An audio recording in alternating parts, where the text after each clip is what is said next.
اس وقت تمام مکاتب فکر کے تمام جید علماء اس بات پر اتفاق کرتی ہے کہ سگریٹ اگرچہ نشہ نہیں ہے کیونکہ اس سے ہوش تو نہیں جاتی، لیکن یہ گناہ اور حرام ہے۔ یہ سگریٹ کے اوپر سب نے جو گناہ کا فتویٰ لگایا ہے، حرام کا فتویٰ لگایا ہے، تو وہ کس آیت کے تحت لگایا ہے؟ وہ سورۃ البقرہ کی آیت ہے، آیت نمبر ہے 195، وَلَا تُلْقُوا بِأَيْدِيكُمْ إِلَى التَّهْلُكَةِ، اپنے ہاتھوں سے اپنے آپ کو ہلاکت میں مت ڈالو۔ اگرچہ یہ آیت کا کانٹیکسٹ جو ہے وہ انفاق فی سبیل اللہ کے حوالے سے ہے کہ جو لوگ اللہ کی راہ میں خرچ نہیں کرتے ہیں نا، ان کو اللہ تعالیٰ نے ڈانٹا ہے کہ تم اللہ کی راہ میں خرچ کرو اور اپنے آپ کو ہلاکت میں نہ ڈالو، یعنی یہ اللہ کی راہ میں مال خرچ کر کے آخرت کے لیے سٹور کر لو۔ لیکن اس آیت کو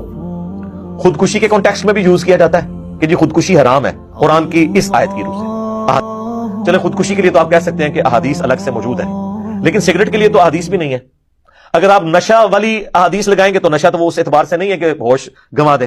تو وہ کہتے ہیں نہیں، قرآن میں ہے اپنے آپ کو ہلاکت میں نہ ڈالو، یعنی خودکشی کرنے کی طرف ہی لے جانے والی چیز ہے۔ سائنٹیفکلی یہ چیز پروف ہے کہ سگریٹ کے ذریعے پھیپھڑے خراب ہو جاتے ہیں اور